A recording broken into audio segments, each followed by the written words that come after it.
budaya positif ini merupakan bagian dari program guru penggerak yang sedang saya jalani. Bapak Ibu, Bapak Kepala Sekolah tadi sudah menyampaikan visi ya, apa yang akan kita capai dalam 4 tahun ke depan. Nah sekarang kita akan memperhatikan sebuah video yang berhubungan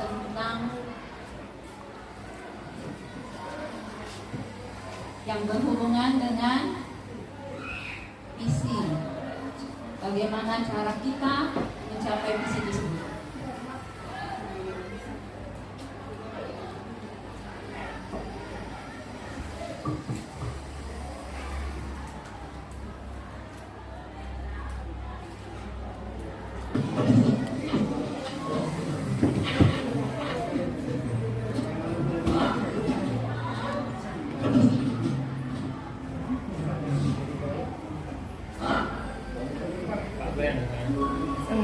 Cucu banyak minta live tuh.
Siapa yang ingin berpendapat pembelajaran apa yang dapat Bapak Ibu ambil dari video tadi?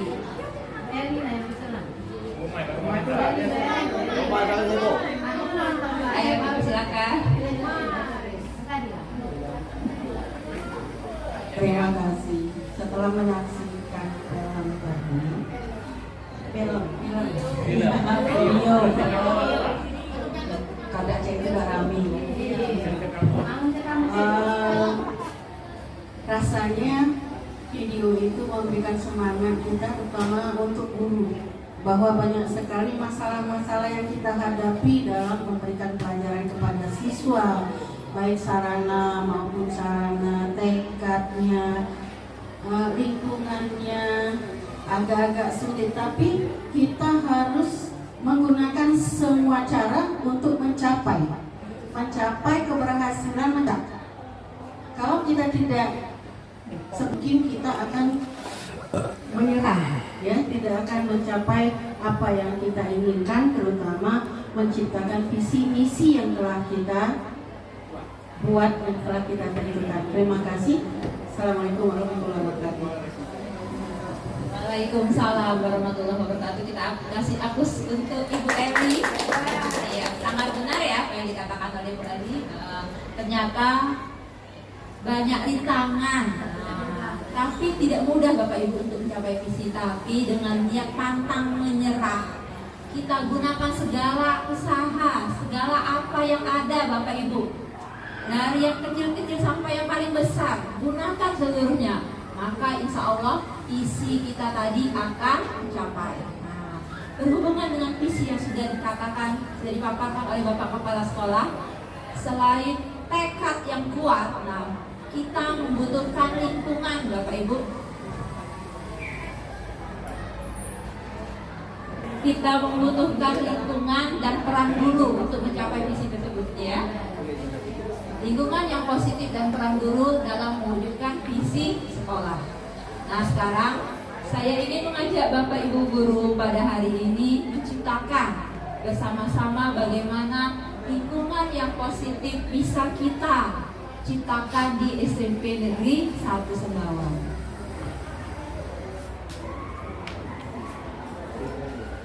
Inilah dasar kita mengajar Bapak Ibu. Bukan kata saya, tapi ini adalah menurut Ki Hajar Dewantara, bahwa guru adalah seperti petani. Seorang petani pada hakikatnya sama kewajibannya dengan seorang pendidik. Nah, kalau kita lekatkan itu, bagaimana tugasnya? Yang menanam jagung misalnya hanya dapat menuntun tumbuhnya jagung. Jadi dia sudah tumbuh jagung, tidak bisa kita minta menjadi padi. Kemudian seorang petani dapat memperbaiki kondisi tanahnya, memelihara tanaman jagungnya, memberi pupuk dan air, membasmi ulat-ulat dan jamur yang mengganggu tanaman jagung itu tersebut ya. Nah, jadi Bapak Ibu seperti ini. Jadi kita seorang guru, bagaimana memfungsikan kita layaknya seorang petani. Murid kita sudah memiliki kodratnya masing-masing. Bagaimana kita dapat menebalkan laku baiknya, kodrat baiknya selama bersekolah di sekolah kita ini. Jadi kalau kita sudah mendasari kita adalah petani Bapak Ibu, maka kita akan merawat, betul tidak?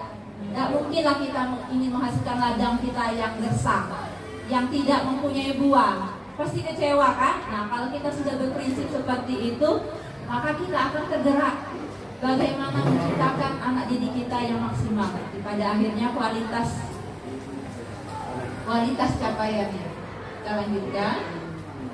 Nah, sekarang sebelum masuk ke materi inti, ada pertanyaan pemantik. Saya minta satu orang guru nanti menjawab. Hukuman dapat mendisiplinkan anak. Setuju atau tidak? Atau boleh? Siapa yang setuju Bapak Ibu? Hukuman dapat mendisiplinkan anak. Setuju. Ada yang setuju ya? Kemudian pemberian hukuman dengan hal positif seperti membaca atau membersihkan halaman sekolah dapat meningkatkan disiplin anak. Setuju atau tidak? Memberi penghargaan dapat meningkatkan motivasi belajar anak. Oh, setuju. Kalau kita masih menjawab setuju, artinya kita perlu belajar lebih lanjut. Itu kesimpulan. Nah, inilah yang akan kita kaji supaya mindset kita berubah ya. Dari yang tadi ternyata jawabannya seharusnya tidak setuju. Nah, ternyata hati kita masih berkata ketiga-tiganya adalah setuju. Maka kita masih perlu berubah mindset kita ya. Masalahnya dengan berani berubah. Nah, tidak ada di hobi kalau tidak begitu, tidak lupa berubah. Nah, tergantung daripada tipe anaknya. Bahkan nambah yang Baik, Bapak Ibu, kita akan mendalami satu persatu ya materi apa-apa saja yang ada dalam budaya positif ini. Yang pertama, disiplin positif dan nilai-nilai kebajikan universal nanti akan ada. Kemudian yang kedua ada teori motivasi, hukuman, penghargaan dan restitusi. Yang ketiga ada keyakinan kelas, kemudian kebutuhan dasar manusia. Bapak Ibu sudah mengisi link ya. Nah, hasil linknya akan saya bagikan ke kepala sekolah ya, biar Bapak kepala sekolah memahami apa sih kebutuhan dasar kita sesungguhnya. Nanti ya. Nanti poin 4 kita akan buka hasilnya nanti. Kemudian ada restitusi, 5 posisi kontrol dan restitusi segitiga restitusi ya. Ada 6 materi yang kita akan kaji, akan kita coba buka bagaimana apa yang kita selama ini lakukan dan yang sebenarnya. Sekarang yang pertama disiplin positif dan nilai-nilai kebajikan. Nah, sekarang coba Bapak Ibu berpasangan. Nah, berpasangan tuliskan di kertas benda yang paling berharga di tangan Bapak Ibu, entah permata, cincin mungkin ya, seolah-olah emas berlian 1 kilo apa emas, tuliskan kepalkan di tangan, kemudian minta teman Bapak Ibu sebelahnya untuk membukanya. Nah, coba dipraktekkan Bapak Ibu. Yang dipraktekkan, kita lihat apa yang akan terjadi. Ya, wah cincinnya ya. Ya, nah, minta temannya buka, salah satu saja. Nah, buka. Bagaimana? Apakah terbuka? Nah, dipertahankan. Tidak mau dibuka, kan hartanya berharga ya. Nah, itu ya, hartanya berharga Bapak Ibu. Nah, ternyata apa sih sebenarnya? Kalau kita punya keinginan yang kuat, kita akan mempertahankan itu. Sebenarnya orang itu bisa gak maksa kita untuk buka? Bisa gak orang maksa kita untuk buka?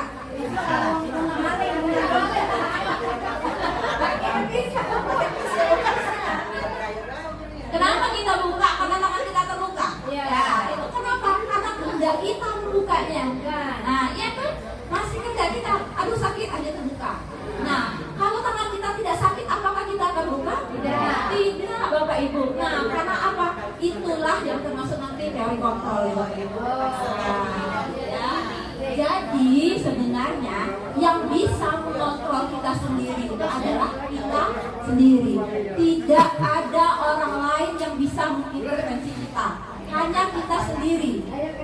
Nah, ini ada beberapa ilusi, maksudnya yang hal ini yang terjadi selama ini, dan sebenarnya ini adalah hanya ilusi saja Bapak Ibu, bukan yang nyata sebenarnya. Yang pertama, ilusi guru mengontrol murid. Murid itu sebenarnya hanya pura-pura saja. Nah, menurut kita. Jadi sebenarnya murid itu berlaku seperti kehendak dia sendiri. Jadi sebenarnya kita tidak bisa maksa. Kamu harus tidak akan bisa maksa, ya. Itu. Yang kedua, ilusi bahwa kritik dan membuat orang merasa bersalah menguatkan karakter. Jadi kalau ada anak salah, kita hadik-hadik, kita sampai permalukan dia, kita pikir dia nanti akan berubah, akan menguatkan karakter. Ternyata tidak benar Bapak Ibu, tidak menguatkan karakter itu. Kelakuan kita ke dia malah akibatnya negatif. Yang ketiga, ilusi bahwa penguatan positif, efektif dan bermanfaat. Nah, kita sering ngasih hadiah. Kamu bagus betul hari ini. Nah, besok lagi kasih permen lagi, Giliran permennya baru habis, apakah anak itu akan berlaku seperti sebelah? Tidak. Nah, penghargaan itu, penguatan positif itu tidak bermanfaat. Nah, sebenarnya ya, tidak ada. Kemudian, ilusi bahwa orang dewasa memiliki hak untuk memaksa. Ini juga tidak bisa. Ya, kamu tahu mai aku mau? Tidak bisa, mai. Kita lanjutkan. Nah, inilah Bapak Ibu yang maksud ada stimulus respon dan dari kontrol. Jadi ini yang dulu, yang selama ini kita percayai, dan ini yang sebenarnya berlaku. Kita mencoba mengubah orang lain agar berpandangan sama seperti kita. Saya dulu seperti itu. Aduh, jangan ngerti-ngerti dia. Dia kita menganggap dia itu harus sama seperti kita cara pandangnya. Ternyata salah Bapak Ibu. Yang betul adalah kita berusaha memahami pandangan orang lain. Nah, ya. Jadi bukan kita paksa dia memahami kita. Dia memahami saya, tapi kita berpandangan bagaimana sebenarnya perasaan orang tersebut. Yang kedua,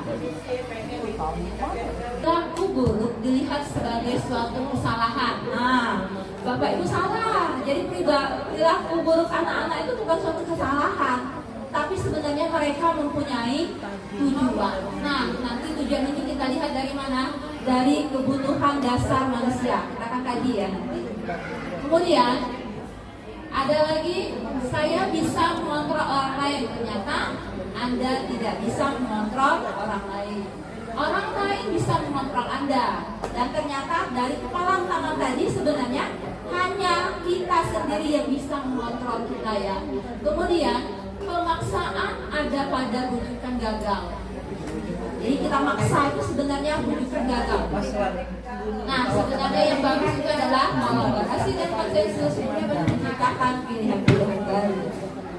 Nah, kalau dulu saya berpikir menang kalah. Nah, ya, kalau kalah apa yang menang? Nah, itu harus. Ternyata Bapak Ibu kita tidak boleh seperti itu. Kita harus berpikir menang-menang, ya. Kanan sebelah kiri itu artinya sudah udah pakai garis garis. Nah, yang kanan itu benar. oh benar. Nah, bagaimana kita merubah mindset kita Bapak Ibu menjadi ada yang di sebelah kanan kita ya. Jangan kita bergeser Bapak Ibu dari sebelah kiri ke sebelah kanan. Sedikit. Nah, ya mulai hari ini ya. Ya, jangan sekaligus. Kita dulu. Nah, sekarang ada kita kan belajar disiplin positif. Apa sih sebenarnya disiplin itu? Nah, ini asal katanya disiplin artinya belajar. Yang ada selama ini perhatikan Bapak Ibu nih. Namun budaya kita makna kata disiplin berubah menjadi seperti sesuatu yang dilakukan seseorang pada orang lain untuk mendapatkan kepatuhan. Itu ya? Benar ya? Ya. Nah, kecenderungan umum adalah menghubungkan kata disiplin dengan ketidaknyamanan. Paksa kan? Bukan apa yang kita hargai atau capaian tujuan mulia. Nah, tapi sebenarnya disiplin itu adalah ini belajar. Jadi disiplin. Nah, disiplin itu berkonotasi disiplin diri. Kemudian disiplin diri membuat orang menggali potensinya menuju sebuah tujuan apa yang dia hargai. Itu ya jadi disiplin itu bukan istilahnya kepatuhan, tapi adalah menggali potensi menuju suatu tujuan apa yang ia hargai. Kita belajar mulai dari sini ke sana ya. Disiplin itu seperti itu mindset kita. Kemudian ada nilai-nilai kebajikan universal. Nah, nilai-nilai kebajikan universal itu adalah ini sifat positif manusia yang merupakan tujuan mulia yang ingin dicapai setiap individu. Jadi tujuan mulia ya yang ingin dicapai setiap individu. Dalam kurikulum merdeka idealnya nilai-nilai universal itu termasuk dalam profil pelajar Pancasila. Nah, itu ya. Jadi cukup ada di sini. Jika ingin ditambahkan boleh Bapak Ibu. Banyak sekali nilai-nilai universal yang berlaku, tapi di sekolah minimal kita menerapkan ini. Ada 6 profil pelajar Pancasila ya. Yang pertama beriman, bertakwa kepada Tuhan Yang Maha Esa dan berakhlak mulia, mandiri, benar kritis, berpikir global, gotong royong dan kreatif. Lanjutkan. Nah, sekarang kita masuk materi yang kedua. Udah 6 materinya ya. Materi yang kedua, teori motivasi, hukuman dan penghargaan serta restitusi. Nah, ini teori motivasi manusia. Manusia itu bertindak pada dasarnya ada 3 motivasinya. Yang pertama, untuk menghindari ketidaknyamanan atau hukuman. Yang kedua, untuk mendapatkan imbalan atau penghargaan. Yang ketiga adalah untuk menghargai diri sendiri. Kalau murid kita banyak berlaku yang seperti apa saat ini? Nomor 1. Nah, ya. Nomor 1 ya, untuk menghindari ketidaknyamanan dan hukuman. Nah, bagaimana kita menggeser murid kita tidak lagi di nomor 2, tidak lagi di nomor 1, tapi di nomor 3. Jadi kalau nomor 1 itu ada kita yang mendorong, ada motivasi eksternal. Yang nomor 2 kita inginkan hadiah, imbalan, itu juga motivasi eksternal. Nah, untuk menghargai diri sendiri, maka itu yang termasuk adalah motivasi internal. Motivasi internal inilah yang namanya disiplin positif. Dia bisa ikhlas berbuat, nah ya, dengan menanamkan nilai-nilai mulia, ya, itu tujuan hidupnya. Nah, ini adalah kata merdeka. Ketika minggu kemarin karena tiba-tiba diminta menjadi pembina upacara, bingung karena kalimatnya adalah apa namanya Bu, kebangkitan nasional. Nah, apalah yang ingin saya utarakan, akhirnya terbesit teringat ini. Nah ya, merdeka itu menurut KHD, bukan menurut saya Bapak Ibu, menurut Bapak Ki Hajar Dewantara. Merdeka itu artinya tidak hanya terlepas dari perintah, tidak terlepas dari penjajah, sebenarnya kalau kita merdeka, akan tetapi juga cakap memerintah diri sendiri. Nah, kita bisa memerintah diri kita sendiri itu sama dengan kurikulum merdeka, sama dengan belajar merdeka, merdeka belajar, nah, merdeka mengajar. Kita itu diharapkan cakap membuat kurikulum sekolah sendiri. Nah, maksudnya seperti itu. Apa-apa saja tujuan pembelajaran ATP-nya, nah, kita bisa berdiskusi, kita dapat secara mandiri sekolah itu ya. Makanya dikatakan kurikulum merdeka. Ya. Merdeka itu artinya tidak hanya lepas dari perintah, akan tetapi cakap untuk memerintah diri sendiri. Nah, ini adalah hukuman oleh penghargaan. Ini pernah disinggung oleh Ibu Piska rasanya ya, waktu Ibu Madayani masih materi kita ya. Kalau kita baca Bapak Ibu, kalau dulu ada 5, sekarang ada 8 Bapak Ibu. Ada 8 pengaruh alasan dihukum oleh penghargaan. Yang pertama adalah pengaruh jangka pendek dan jangka panjang. Nah ya, penghargaan itu ada pengaruh dari jangka pendek dan jangka panjang. Jadi kalau kita memberikan hadiah itu tidak bisa Bapak Ibu. Nah, ketika hadiah itu tidak kita berikan lagi, seperti kita kasih permen, tidak ada lagi permennya, maka itu tidak akan berpengaruh lagi. Nah, maka penghargaan itu adalah hukuman. Yang tadinya rajin, tiba-tiba karena tidak ada hadiah, jadi malas. Nah, itu makanya. Kemudian penghargaan juga menghukum. Bayangkan, penghargaan juga menghukum. Bagaimana itu Bapak Ibu? Bayangkan, kita kasih penghargaan ke anak, ranking 1, ranking 2. Ranking 1 hore, ranking 2 itu sakit hatinya. Kenapa saya cuma ranking 2? Padahal perasaan saya sama dengan dia. Nah, makanya dikatakan penghargaan itu adalah menghukum. Ya. Kemudian, bingung ya? Belum. Kemudian ini penghargaan mengurangi ketepatan. Nah ya.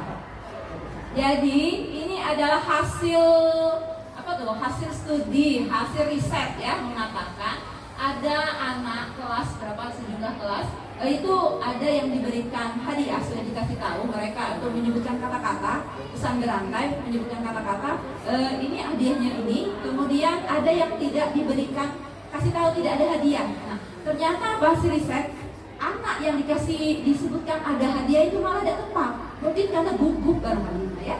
Nah, hasilnya seperti itu, makanya dikatakan penghargaan itu mengurangi ketepatan.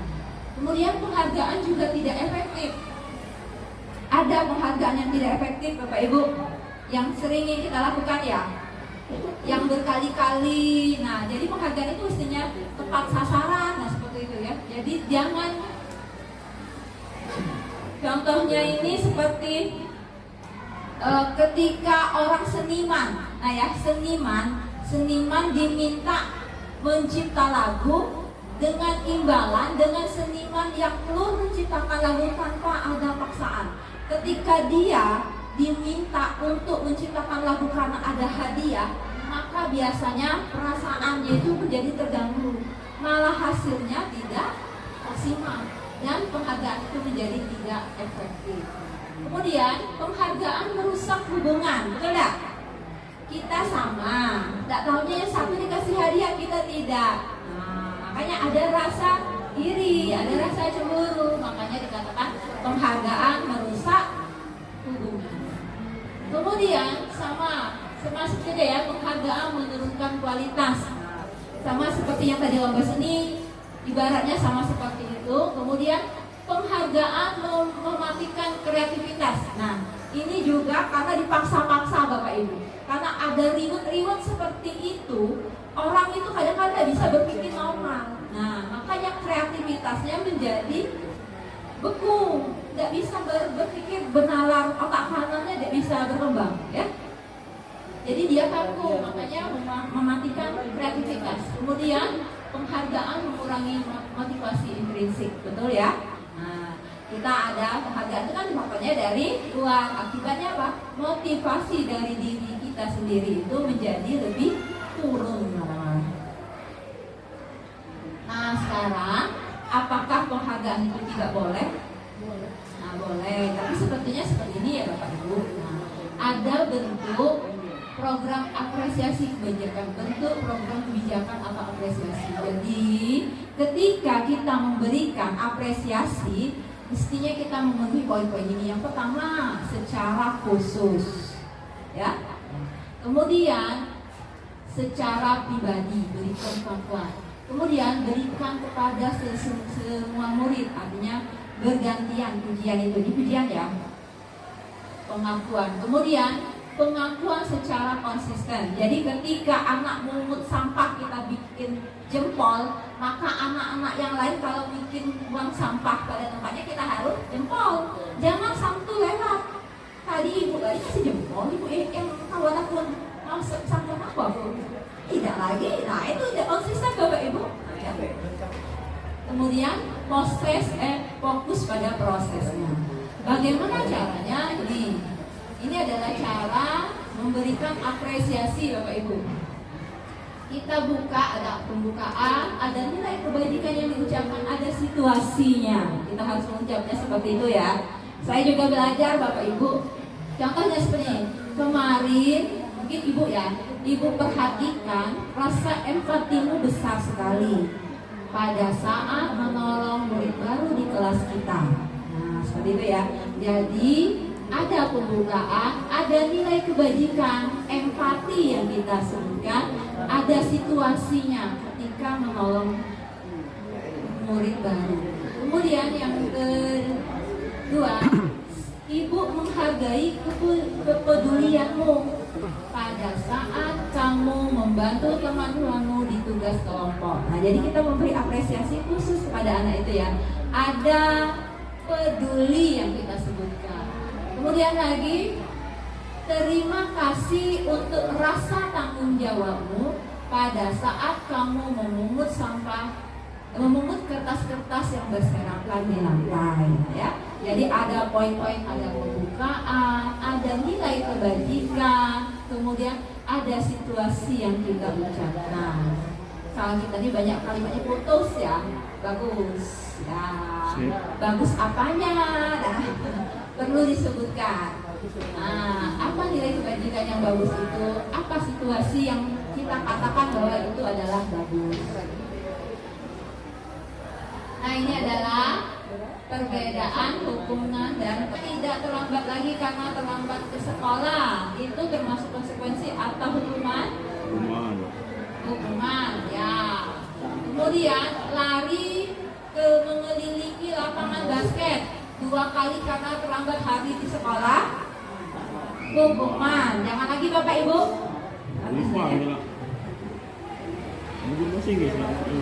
Kemudian murid diminta push up 15 kali karena tidak menggunakan masker ke sekolah. Hukuman, ya. Kemudian menggantikan kertas tugas yang telah dicoret-coret. Konsekuensi, ya. Karena memang dia mencoret-coret, jadi dia mengganti, jadi setara ya. Kemudian membersihkan tumpahan air di meja karena tersenggol pada saat belajar. Apa itu? Konsekuensi. Kemudian murid disuruh untuk mengenakan sepatu tidak ini ya, seharusnya murid disuruh untuk mengenakan sepatu syariat karena tidak mengenakan. Maka ini murid disuruh tidak mengenakan sepatu syariat di sekolah karena tidak mengenakan sepatu hitam. Hukuman, boleh ya. Kemudian lari berkeliling lapangan basket 2 kali karena terlambat BJOK 10 menit. Nah, apa itu? Konsekuensi. Karena lari itu PJOK ya Bapak Ibu ya. Nah, kalau guru matematika, nah Ibu Asti nyuruh keliling lapangan basket, itu hukuman. Kami senang pula Bu. Karena ini guru PJOK, maka dia berlaku konsekuensi. Hah?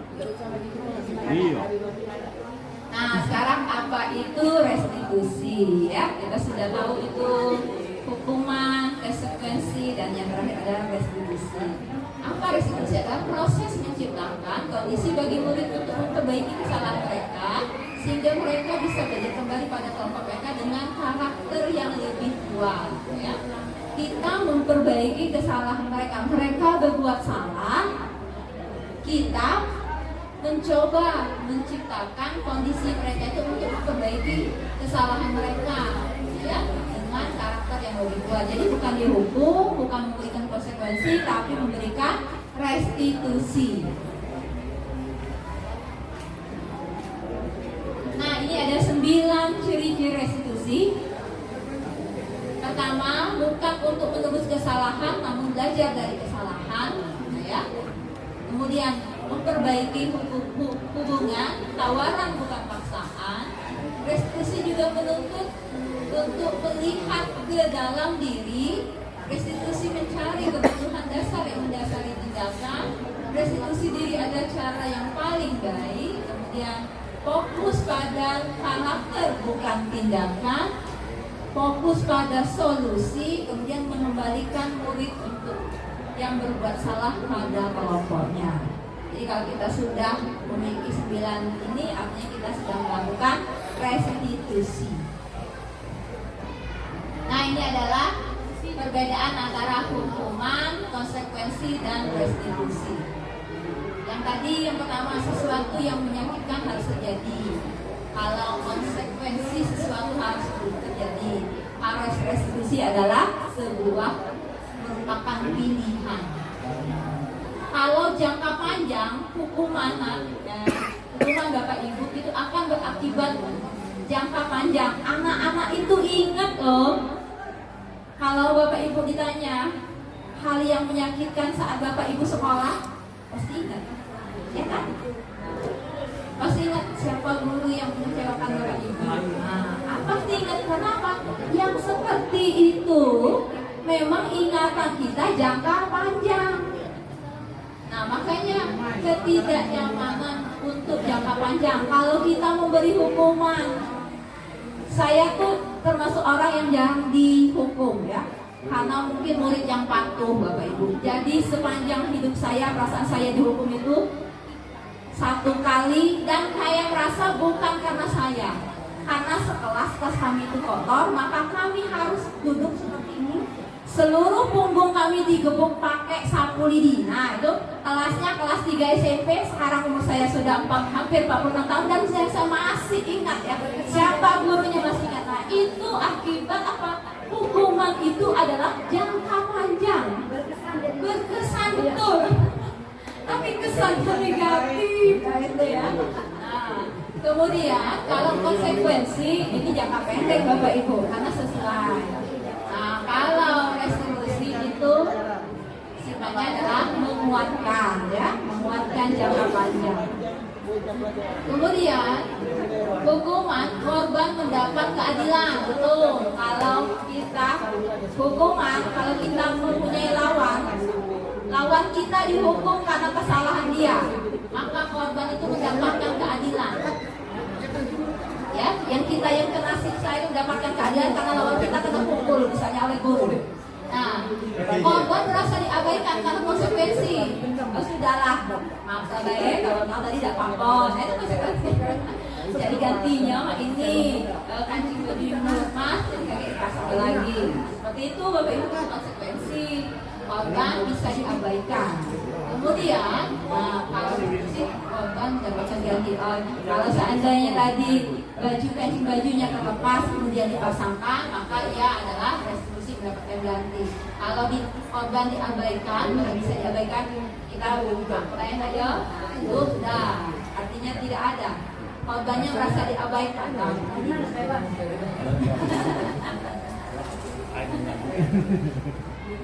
Kemudian murid akan tersakiti Bapak Ibu kalau dihukum. Nah ya, seperti yang saya rasakan kelas 3 SMP sampai sekarang masih membekas. Kemudian konsekuensi murid dibuat tidak nyaman saja. Nah kalau ini restriksi murid mendapatkan penguatan. Perilaku agresif, pasif agresif meningkat. Nah ya, jika anak kita hukum, besoknya berulang lagi. Besok lagi berulang lagi. Makanya dia termasuk pasif agresif. Kemudian jika penguatan hanya bertahan dalam jangka waktu yang pendek, nah kalau restriksi masalah terpecahkan. Sistem tidak akan berjalan jika murid tidak takut itu hukuman. Membentukkan monitoring dan supervisi sebenarnya dari guru itu sebagai konsekuensi dan tentunya murid bertanggung jawab atas perilaku. Apalagi yang menarik Bapak Ibu? Ini ya, yang terakhir saja nih. Murid membenci peraturan. Nah, kalau konsekuensi murid akan menghormati peraturan. Nah, murid akan menghormati dirinya dan orang lain. Yaitu adalah restitusi. Sekarang kita masuk ke keyakinan kelas. Mengapa tidak peraturan kelas saja? Mengapa harus keyakinan kelas? Sekarang yakin kalimat keyakinan kelas kita menggunakan kalimat-kalimat yang abstrak ya, yang bermakna, yang maknanya banyak. Ya betul. Betul sekali Bu Mai. Nah, nih kita lihat nih. Mengapa kita memiliki peraturan harus menggunakan helm bila mengendarai kendaraan roda 2? Ada kan peraturan kan? Peraturan dari polisi berkendaraan harus menggunakan helm. Padahal apa nilai kebajikan yang kita tuju? Untuk apa sebetulnya itu? Nah, keselamatan ya Bapak Ibu. Mengapa kita memiliki peraturan 3M? Nah, kita kasih peraturan, Pak, kita 3M ya. Waktu itu zaman COVID. Kenapa itu ada? Untuk keselamatan, kesehatan anak-anak itu sendiri. Mengapa kita memiliki peraturan harus datang tepat waktu? Saat itu kalau kita pelatihan. Nah, iya. Seperti itu ya. Jadi betul, jadi untuk mendukung motivasi intrinsik kita kembalikan ke nilai-nilai keyakinan. Jadi kita perlu nilai-nilai keyakinan yang kita tanamkan ke murid kita, bukan peraturan. Nah ya, peraturan itu ada karena sebenarnya ada nilai kebajikan yang ingin kita tuju. Bagaimana kita memahamkan murid kita atas nilai kebajikan itu tugas kita saat ini. Nah sekarang ini kalau kita bikin liku paling kecil ada peraturan kelas, naik menjadi keyakinan kelas, menjadi lingkungan positif dan menjadi budaya positif. Budaya itu jika kita seluruh warga sekolah sudah berlaku seperti tadi ya Bapak Ibu. Kita waktu kita sampai 12:30.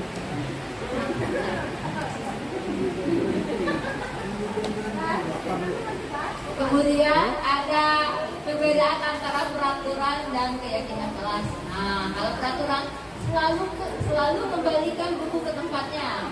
Adalah sebenarnya keyakinan kelas yang ketujuh adalah tanggung jawab.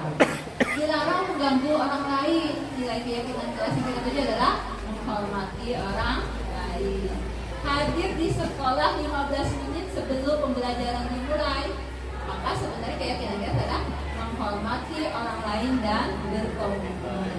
Dilarang melakukan kekerasan. Keyakinan kelas adalah keselamatan, menghormati orang lain. Kemudian sama kalau narkoba itu juga untuk kesehatan. Bergantian atau menunggu giliran adalah untuk menghormati orang lain dan bersabar. Yang terakhir adalah menggunakan masker juga untuk kesehatan keselamatan. Jangan berlari di kelas atau koridor untuk keselamatan dan keamanan. Nah, ini ada 2 kesepakatan kelas menurut Bapak Ibu, yang mana yang merupakan keyakinan kelas. Siapa yang mau berpendapat?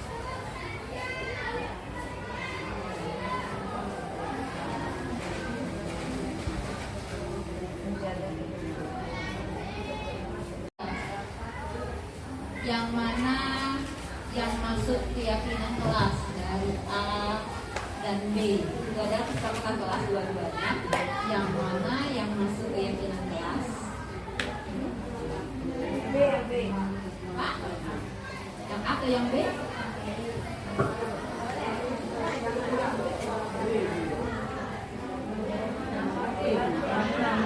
Kalau yang A itu termasuk yang kalau yang B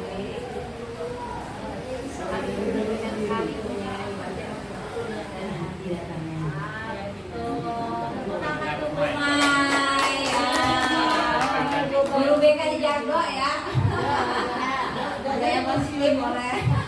Kalau seandainya sudah sangat bagus. Jadi yang termasuk keyakinan kelas adalah yang B. Dasar-dasarnya saling menyayangi, semangat,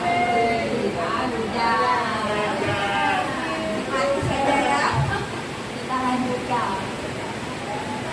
Nah, keyakinan kelas itu jika sudah kita susun, maka kita perlu penguatan Bapak Ibu.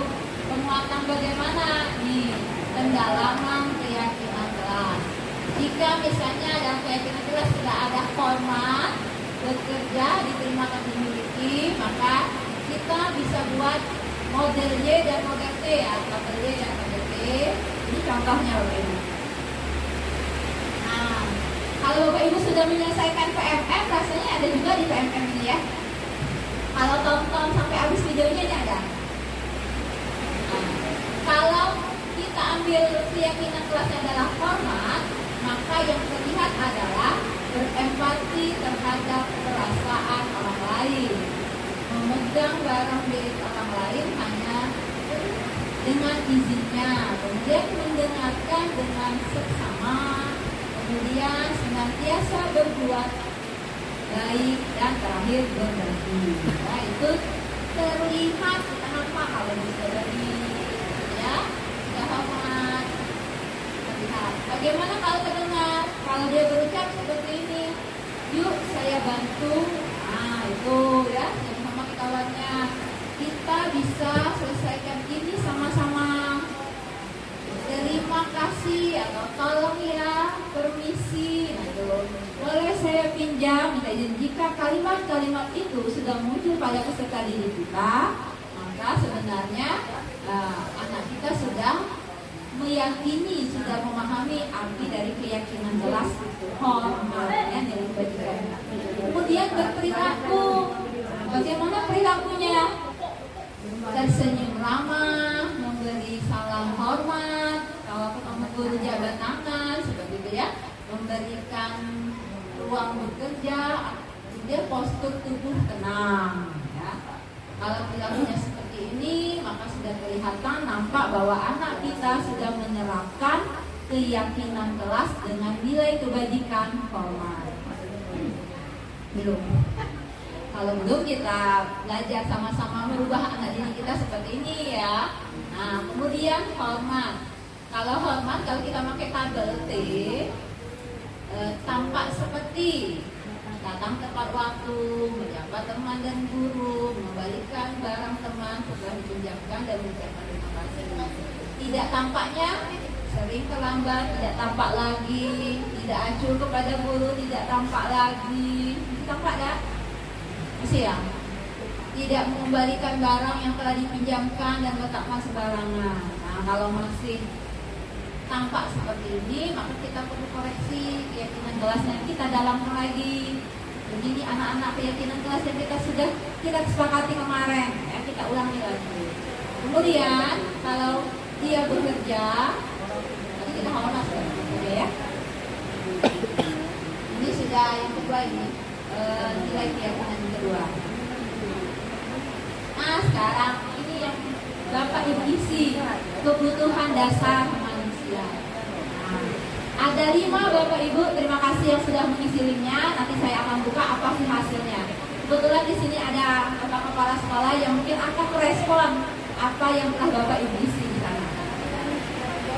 Saya sebenarnya ada guru-guru yang tanda kutip itu baik, sangat baik kalau beliau isi ini ya, supaya kita tahu sebenarnya apa sih penyebabnya. Nah, supaya apa? Supaya kepala sekolah bisa memberikan feedback yang benar, perlakuan yang benar kepada guru tersebut supaya hal-hal yang negatif tidak terulang kembali. Nah, ada 5 kebutuhan dasar manusia. Yang pertama yang paling penting adalah bertahan hidup. Bertahan hidup itu berhubungan dengan fisiologi, makan, minum, tempat tinggal, rasa aman, ya. Itu bertahan hidup. Kita tidak akan bahas di sini karena memang setiap manusia itu memang sudah kebutuhan primernya ya. Yang kita bahas adalah 4 kebutuhan yang ini. Tadi Bapak Ibu sudah mengisi ada 4 bagian ya. Tanpa Bapak Ibu sadari, ternyata Bapak Ibu telah mengisi. Yang pertama ada penguasaan. Bagaimana sih orang yang memiliki kebutuhan dasar penguasaan? Nah, kalau nanti hasil surveinya Bapak Ibu tinggi pada daerah penguasaan atau murid kita berikan instrumen itu tinggi pada daerah penguasaan, maka sebenarnya murid kita itu ingin tampil, ya, kasarnya ya tampil. Yang pertama, berikan peluang dia menjadi ketua kelas. Nah, itu kalau dia besar di sini, berikan kesempatan dia menjadi ketua tim, ketua kelas. Kalau dia salah, jangan ditontonkan ke kawan. Kalau salah dikasih pelan-pelan saja. Jangan sampai dia malu di antara teman-temannya. Seperti itu Bapak Ibu memperlakukannya ya. Karena orang yang butuh penguasaan, kebutuhan dasarnya penguasaan, ingin berlaku betul-betul ideal. Nah, jadi ketika dia berbuat salah, justru dia tidak akan mau kalau teman-temannya itu tahu kan seperti itu. Maka kita sebagai guru itu menyimpannya. Jangan dikasih tahu ke kawan-kawannya. Kemudian ada murid yang berkebutuhan kebebasan. Bagaimana kita memberikan penguatan terhadap murid yang memiliki kebutuhan dasar kebebasan. Kebebasan ini artinya anak itu bosan. Kalau Ibu Asti ngajar seperti ini terus ceramah terus, nah itu artinya anak-anak bosan. Anak-anak yang ingin kebebasan mulai ada-ada saja tingkah lakunya. Baru tegur sebentar, ulang lagi, ditegur sebentar, ulang lagi. Kenapa? Karena dia bosan dengan cara itu. Maka dia butuh pilihan-pilihan cara mengajar yang lebih menarik daripada kita. Ini di kebebasan ya. Kemudian di kesenangan. Di kesenangan itu identik dengan jiwa seni biasanya, olahraga. Jadi ketika ada musik tiba-tiba ya, dia bisa nandung, tiba-tiba tangannya bergerak atau kakinya itu goyang, seperti itu ya. Itu berhubungan dengan kesenangan. Ketika murid kita sedikit bersenandung atau karena di kelas sebelah ada pelajaran seni budaya, masuk muridnya ke pelajaran matematika. Nah, jadi kalau seandainya ada murid kita yang ikut sedikit menikmati, jangan kalau memang dia butuh dan ini ya kebutuhan dasarnya ada kesenangan, tolong jangan diganggu. Ya, biarkan dia tetap menikmati, namun dia tetap mengerjakan apa yang pembelajaran yang kita ya.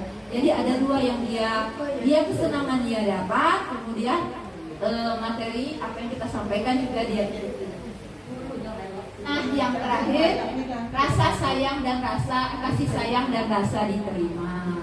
Nah, untuk yang ini Bapak Ibu, anak yang memiliki kebutuhan dasar ini adalah anak yang pertama ingin disapa. Nah, ya seperti itu. Anak yang ingin disapa, misalnya dia penampilannya berbeda hari ini, cantiknya hari ini. Nah, kalau Bapak Ibu guru memuji dipujinya hari itu, maka dia akan senang, ya. Dia merasa diterima. Ya. Kita lihat saja nanti kita survei kita bagaimana ya. Kalau Bapak Ibu tidak memberikan pujian itu, maka dia akan kecil hati. Nah, seperti itu Bapak Ibu. Nah, ya. Jadi kita kadang-kadang tidak sadar. Nah, padahal sedikit saja sedikit saja apa yang kita ucapkan itu berdampak sangat besar ya ke anak didik kita, terutama untuk mencukupi kebutuhan dasarnya. Nah, sekarang Bapak Ibu sudah mengetahui apa sih 5 kebutuhan dasar. Nah, ini adalah tadi yang sudah Bapak Ibu isi ya. Saya ini sebenarnya kasih ini QR code ini, kita kan nanti akan Android ya. Nah, maka siswa nanti kan dikasih kertas-kertasnya berdasarkan apa? Baton itu Bapak Ibu. Nah, jadi saya harapkan Bapak Ibu bisa pakai itu dulu. Nah, kalau Bapak Ibu pengawasnya bisa, nanti ketika anaknya bingung, Bapak Ibu bisa langsung seperti ini nak. Nah, pakai HP-nya, dicek lens sama telusuri, maka bisa seperti itu ya. Kenapa saya tampilkan ini supaya Bapak Ibu ketika bertindak sebagai pengawas bisa melakukan ketika anak masih bingung ya. Kalau hari pertama, kalau hari kedua mungkin sudah lancar ya. Kita akan lihat ya Bapak Ibu ya hasilnya tadi.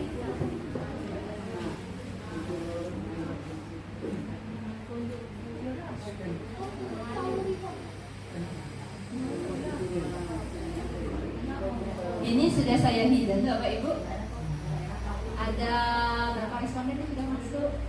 Ada 19 responden yang sudah masuk.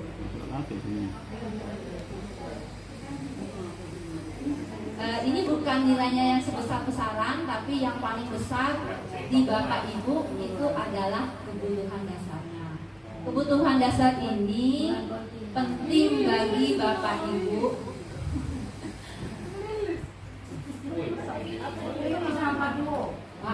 Yang penting nilainya Bapak Ibu, yang penting yang besarnya itu di mananya. Bukan dibandingkan punya Asti dengan punya siapa-siapa, bukan. Tapi yang dibandingkan. Nah, itu contohnya Bu Lilis adalah pangkat yang tertinggi. Oh, Ibu Lilis lah. Itu ya, kebutuhan dasarnya adalah kasih sayang. Jadi Bu Lilis itu ada.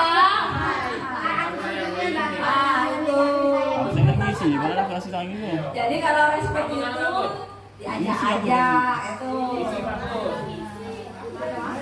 Ibu Evi ada di atas barangkali. Nah, sebenarnya Bapak Ibu bagi yang sifat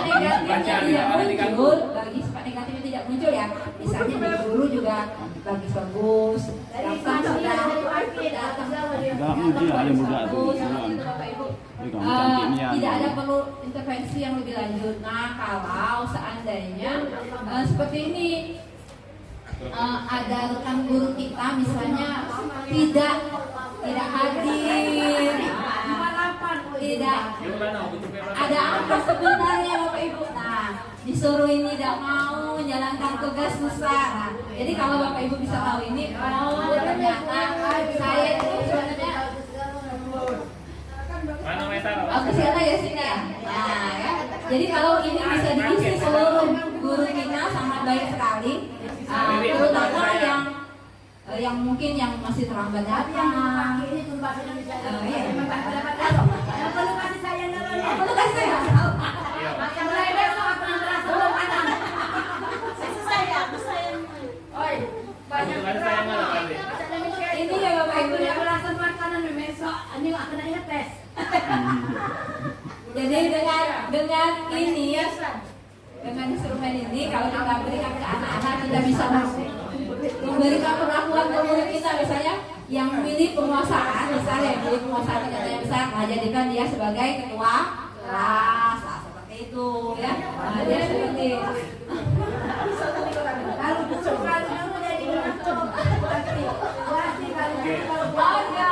yang penguasaan juga bagus menjadi wakil sampai betul.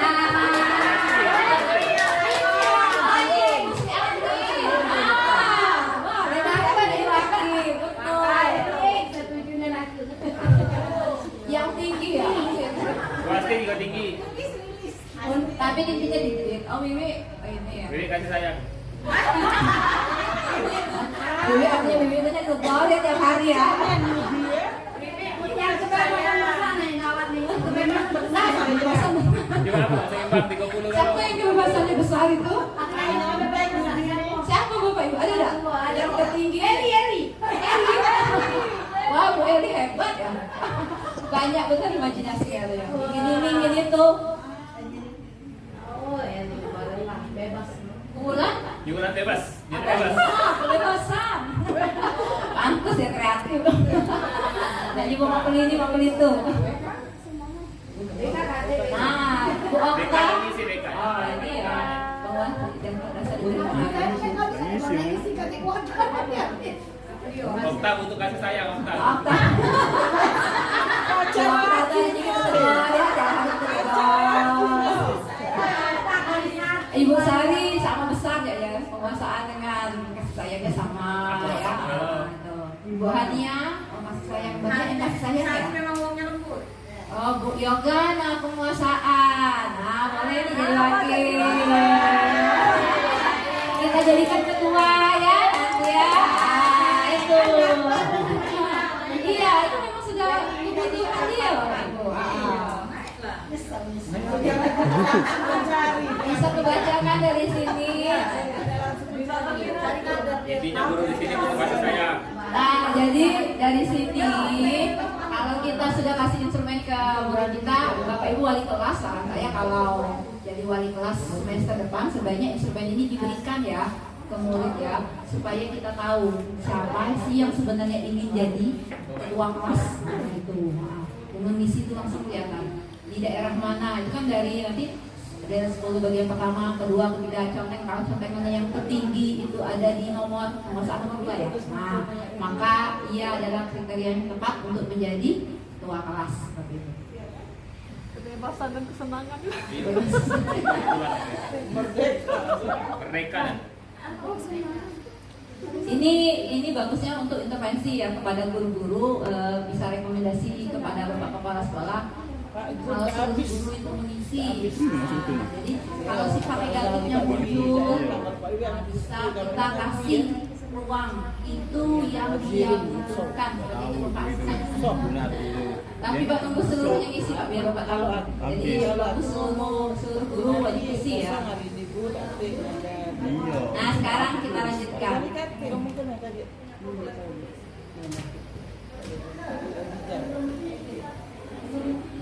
Masih ada yang belum isi itu ya. Nah sekarang kita kembali ke siswa. Jadi kita sudah melihat pribadi kita masing-masing. Kita lihat ke siswa kita.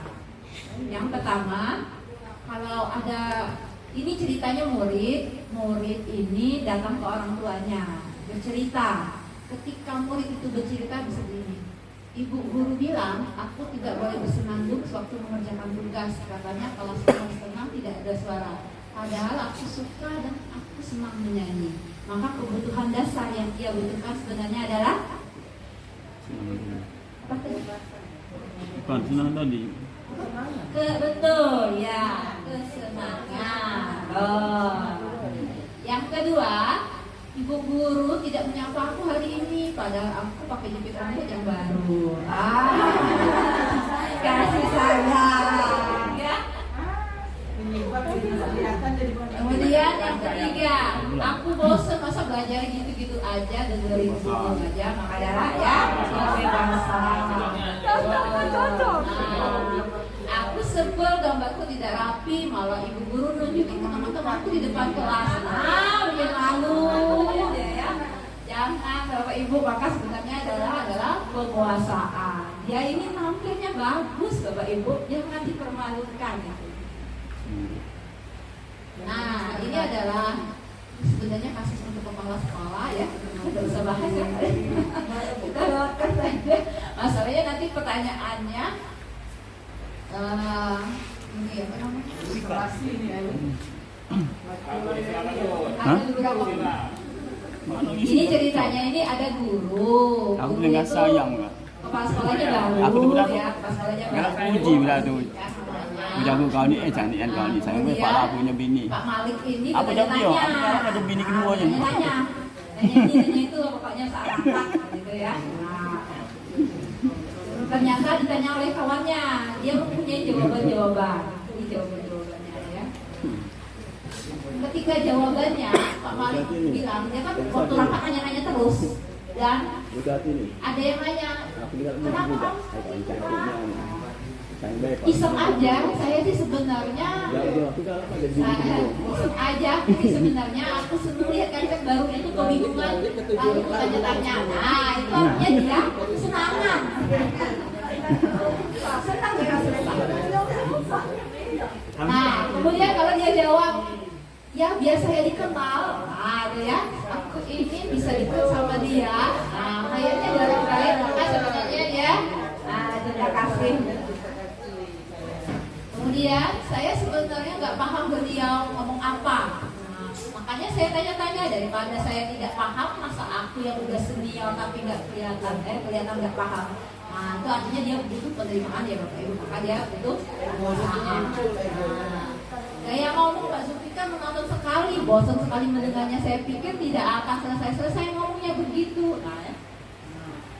Gak ada cara lain apa menyampaikan materi. Nah, maka dia sebenarnya kebutuhan dasarnya adalah kebebasan. Ya, bagaimana seorang kepala sekolah baru dicelotehi oleh seorang gurunya, ya, seperti ini. Ternyata ada kebutuhan dasarnya sesuai dengan konteksnya Bapak Ibu. Nah, bagaimana tindakan Anda? Ini tindakan kepala sekolah ya. Mungkin Pak Asep yang paling bisa menjawab. Nah, sekarang kita masuk ke materi yang ini. Materi yang kelima ya, 5 posisi kontrol. 5 posisi kontrol. Kalau sudah ikut sama Bu Bibi rasanya sudah pernah ya dipaparkan. Kemudian sama Ibu Kodayemi kemarin juga sudah pernah. Dari posisi penghubung, pembuat rasa bersalah, teman, pemantau sampai manajer. Apa-apa saja perbedaan-perbedaannya dan bagaimana posisi kita saat ini ya Bapak Ibu. Kalau guru berkata, kalau kamu tidak melakukannya, awas ya, rasakan. Nah, kalau kalimat seperti itu maka dia tipe guru yang penghukum. Kalau gurunya bilang, kamu sebenarnya, kamu seharusnya kamu sudah tahu, ibu lelah sekali mengatakan ini. Ibu stres, nah itu adalah pembuat rasa bersalah. Jadi seolah-olah kita stres itu ya karena itu, padahal belum tentu ya. Banyak masalah di rumah Bapak. Nah, kalau ibu gurunya bilang, ayolah lakukan demi ibu, nah misalnya ya, masa kamu tidak mau ingat di apa? Ingat tidak ibu pernah bantu? Nah, itu adalah teman. Kalau kita sudah tanya apa peraturannya, nah itu sudah sebagai pemantau. Nah, kalau sudah manajer bijak sekali ya, apa yang kita yakini nak? Nah, ya seperti itu. Karena di kelas kita sudah ada keyakinan kelas, Bapak Ibu. Makanya kita bisa menggunakan posisi sebagai manajer. Nah, sekarang ini ada pernyataan, ada di posisi kontrol mana kira-kira? Kalau kita berkata, saya kecewa sekali dengan kamu. Saya kecewa sekali dengan kamu. Coba.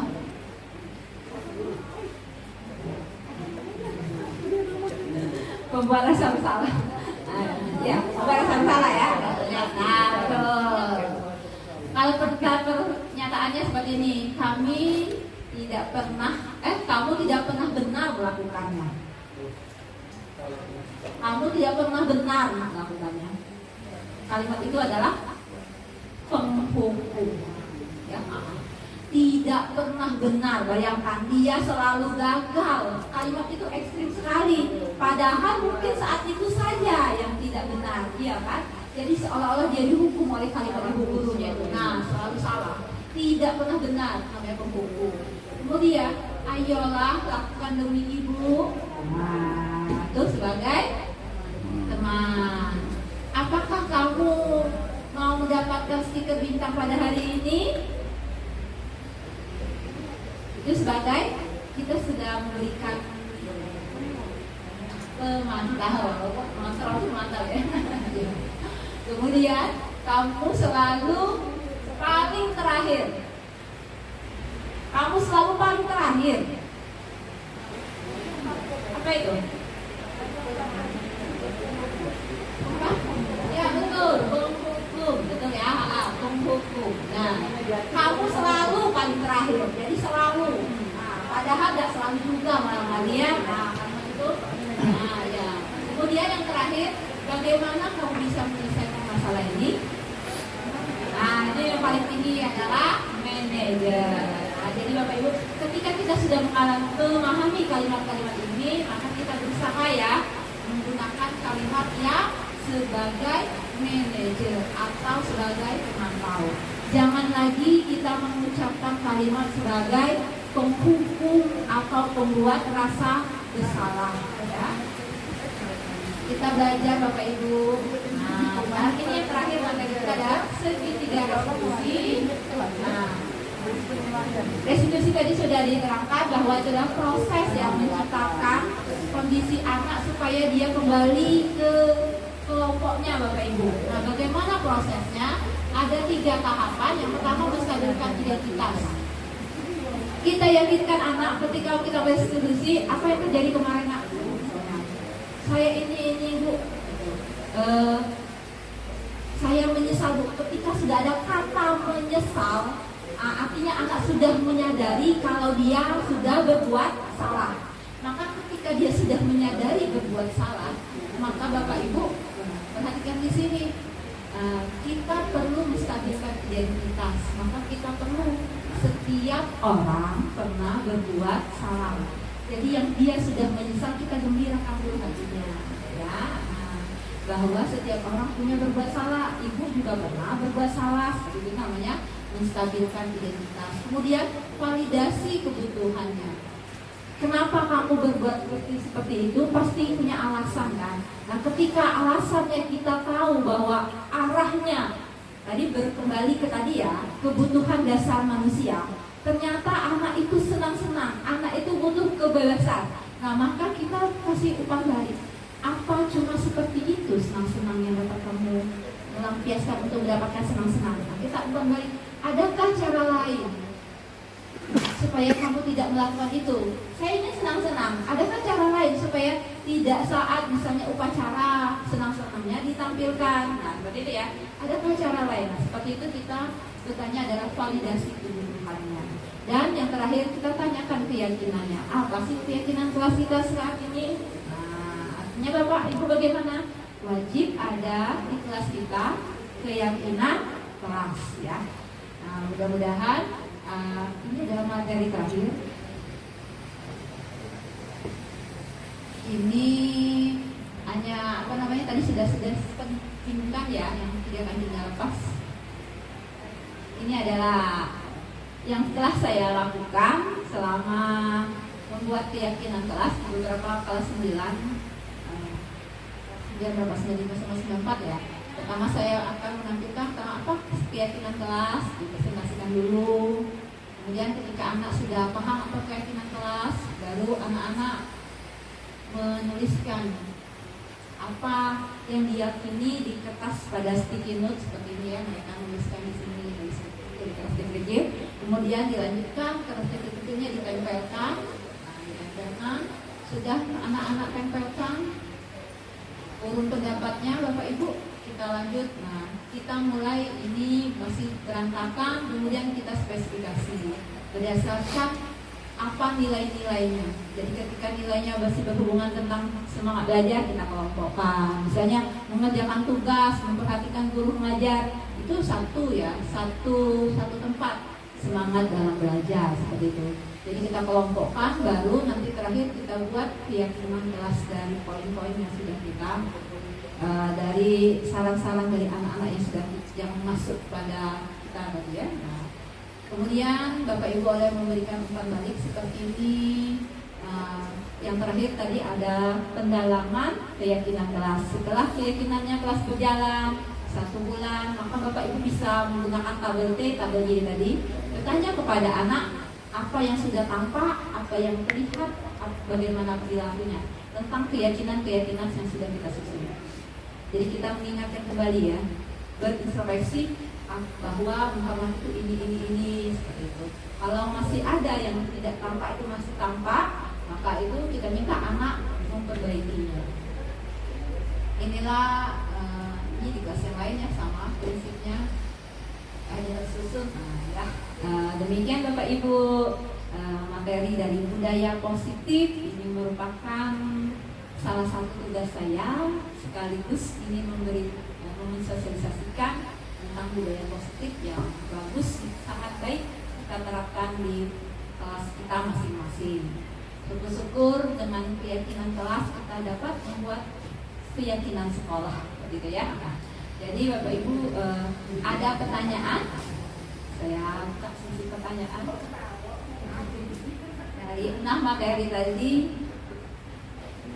Mungkin ada yang mengganjal, mungkin yang belum selama ini kita lakukan ya, bisa kita perbaiki dengan berprinsip kepada 6 disiplin positif.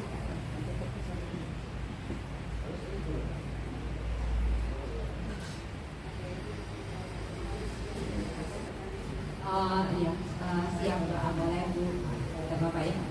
Karena ini sudah di kami sebenarnya tidak diperbolehkan memberikan materi ini ke presentasinya ya, tapi karena ini sudah mungkin bisa diulang ya, mungkin bisa Bapak Ibu pakai supaya menjadi keyakinan Bapak Ibu ya, panduan Bapak Ibu dalam melakukan pekerjaan ya. Demikian yang dapat saya sampaikan. Ada lagi Bapak Ibu?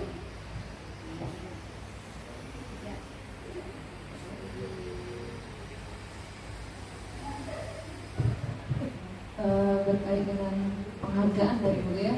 Nah, penghargaan itu kan katanya tidak relevan gitu ya, tidak memunculkan unsur intrinsik. Nah, sementara di sekolah kita kan masih ada perankingan. Nah, kadang-kadang walaupun tidak ditampilkan di rapor, masih saja anak itu ada yang bertanya, ranking saya berapa gitu. Nah, kemudian budaya di sekolah kita kan kalau ranking 1 sampai 3 itu diberi piagam. Nah, apakah itu masih relevan dengan yang Ibu sampaikan tadi atau bagaimana? Baik, terima kasih Bapak Ibu. Kalau merujuk ya dari hakikat sebenarnya disiplin positif, maka penghargaan itu hukuman ya, hukuman oleh penghargaan itu termasuk Bapak Ibu. Tapi kita kembalikan karena memang kebutuhan kita ini bukan hanya kebutuhan saat ini saja ya Bapak Ibu ya. Bisa kebutuhan itu jangka panjang. Untuk melanjutkan sekolah, anak-anak masih butuh rankingan seperti itu. Maka tidak bisa kita menjas bahwa kalau penghargaan sama sekali tidak boleh. Ya, saya rasa seperti itu Bapak Ibu. Jadi kalau rankingan di kelas, kalau sebaiknya saya rasa cukup 1, 2, 3 barangkali ya. Untuk yang lain mungkin tidak perlu diberitahukan kepada anak-anaknya, karena memang piagam 1, 2, 3 itu dibutuhkan, maka otomatis akan disebutkan kan. Bahkan ada pengakuan siapa ranking 1, ranking 2 dan ranking 3. Meskipun memang tadi itu sebenarnya ada yang tersakiti ya, dengan adanya penghargaan tadi, ada yang merasa tidak enak, bisa membuat hubungan yang tidak baik. Nah seperti itu. Tapi demi masa depannya, demi masuk sekolah seperti itu, kita dapat beradaptasi ya Bapak Ibu.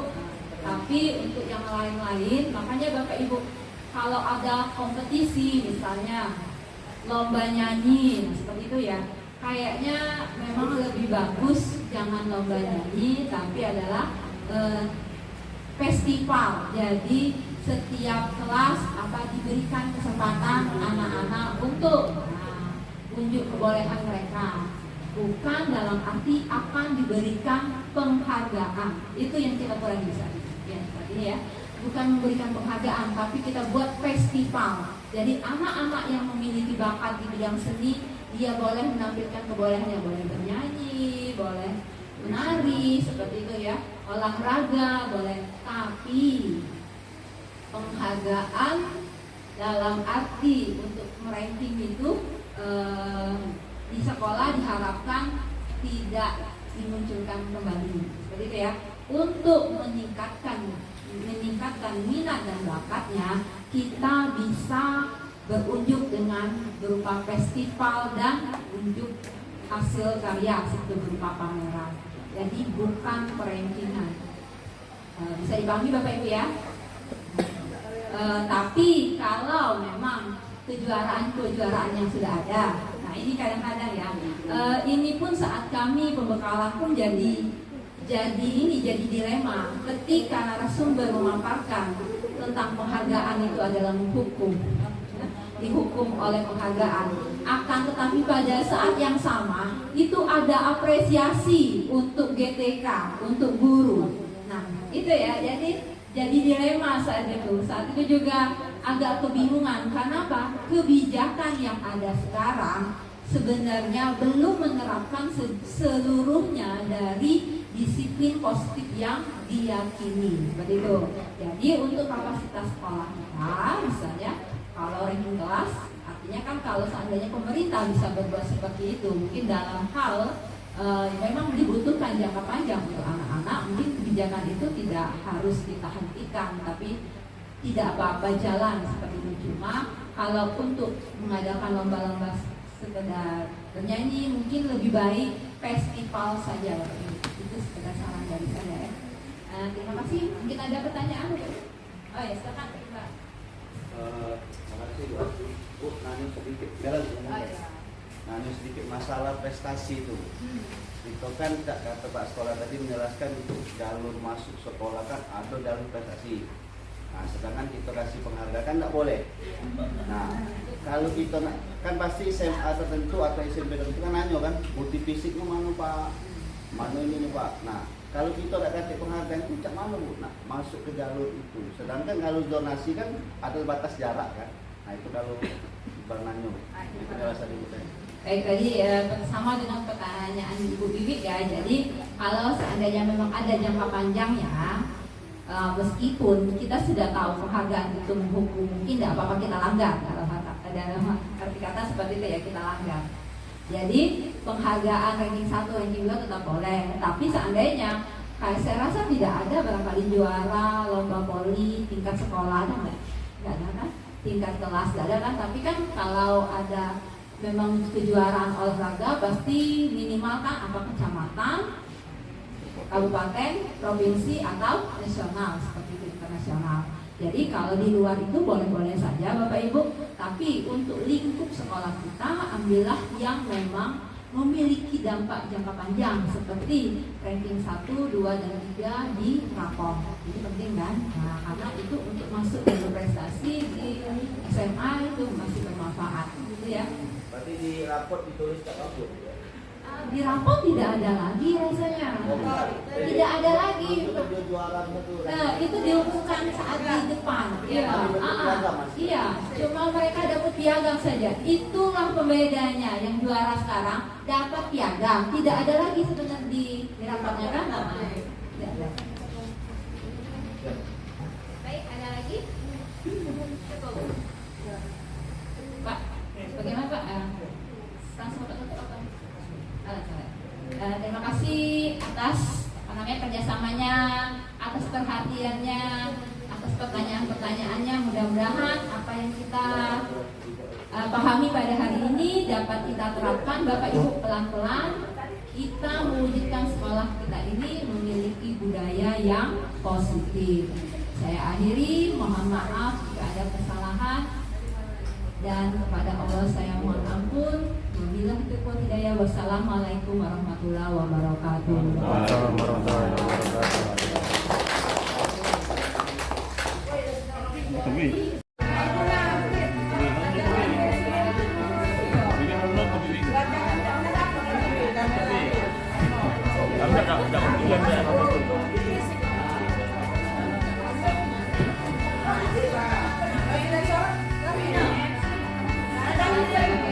Terima kasih kepada Ibu Adriana yang telah memberikan ilmunya, membagi